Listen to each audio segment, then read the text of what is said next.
আপনি কি চকলেট লাভার?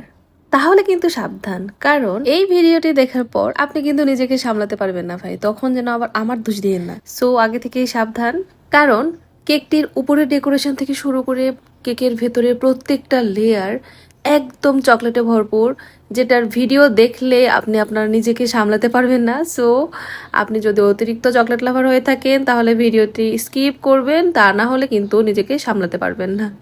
তো আমি কেকটি ডেকোরেশন করার জন্য প্রথমে কেকের উপরে যে টপার সেটা আমি এখানে বানাই নিচ্ছি। আর এই টপার বানানোর জন্য আমি এখানে হচ্ছে বাবল র্যাপিং ইউজ করেছি, যেটাকে আমরা ছোটবেলায় পটকা হিসেবে খেলতাম সেটা আর কি। তো এখানে আমি বাবল র্যাপিং কেকের সাইজ অনুযায়ী কাট করে নিয়েছি। এরপর র চকলেট ডার্ক র চকলেট এখানে আমি মিল্ক করে বাবল র্যাপিং এর উপর এখানে ঢেলে দিলাম। এটা একটু টাচেবল হওয়া পর্যন্ত আমরা ওয়েট করব। আর অপর পাশে আমি কেকটিকে ফ্রস্টিং করে ফ্রিজে রেখেছিলাম পর্যাপ্ত ভাবে সেট হওয়ার জন্য। এরপর উপরে আমি গানাশ দিয়ে নিলাম এবং গানাশ দিয়ে চারো সাইড দিয়েও আমি হালকা করে এভাবে কাভার করেছি। আর আমার গানাশ দেখেন কতটা এখানে থিক ছিল।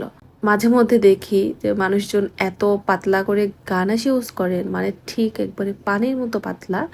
আসলে আপনারা কিভাবে এত পাতলা গানাশ দিয়ে কেক ডেকোরেশন করেন, কেকের উপর ড্রিপিং দেন, আমার আসলে এটা জানা নেই।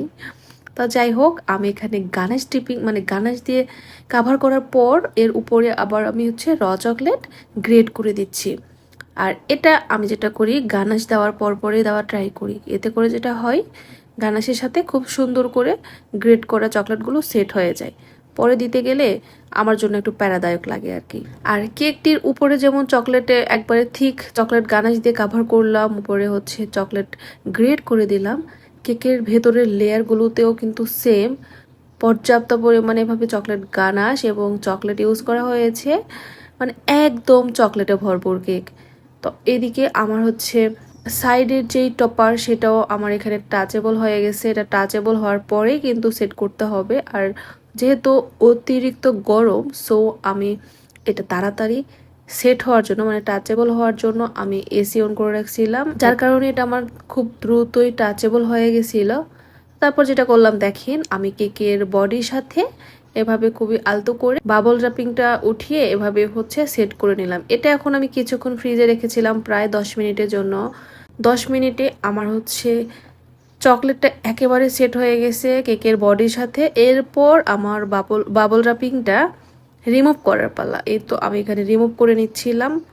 এটা প্রথমের দিকে একটু এভাবে আলতো করে খুবই সাবধানে রিমুভ করতে হবে, তারপর দেখা যাবে ইজিলি ভাবেই কেকের বডি থেকে চকলেট থেকে এই বাবল র্যাপিংটা রিমুভ হয়ে যাবে। এই বাবল র্যাপিংটা রিমুভ করার পর দেখেন দেখতে কিন্তু একদম মৌমাছির চাকের মতো লাগছে না? বেশ কিউট লাগে, খুবই সুন্দর লাগে। সবশেষে কেকের উপরে আমি হচ্ছে চকলেট বল দিয়েছিলাম এবং গোল্ডেন সুগার বল ইউজ করেছিলাম। কেকটি এত বেশি লোভনীয় হয়েছিল, মানে খুবই রিচ একটা কেক ছিল, খুবই কিউট লাগছিল। ক্লায়েন্ট আপু আলহামদুলিল্লাহ অনেক বেশি পছন্দ করেছেন। আমি কেক পৌঁছে দেওয়ার সাথে সাথেই আপু হচ্ছে টেস্ট করেন এবং আমাকে খুব সুন্দর একটি রিভিউ শেয়ার করেন আমার সাথে। তো আপনারা যারা হচ্ছে চকলেট লাভার আছেন তারা কিন্তু এই টাইপের কেক ট্রাই করতে পারেন, একদম পাগল হয়ে যাবেন এই টাইপের কেক ট্রাই করলে। আর আপনাদের আশেপাশে যদি কোনো এরকম চকলেট লাভার থাকে বা চকলেট পাগল থাকে তাহলে কিন্তু এই ভিডিওটি তাদেরকে মেনশন করে দিবেন। তো ফাইনালি এই ছিল চকলেট লাভারদের জন্য কেকের ফাইনাল লুক। কেমন লাগছে জানাবেন। আর আপনারা যারা চকলেট লাভার আছেন তারা কিন্তু চাইলে এই টাইপের কেকগুলো ট্রাই করতে পারেন, আমি কথা দিলাম একদম ফিদা হয়ে যাবেন। তো আজকের ভিডিও আমার এই পর্যন্তই। সবাই ভালো থাকবেন, কেক পার্লারের সাথে থাকবেন। আল্লাহ হাফেজ।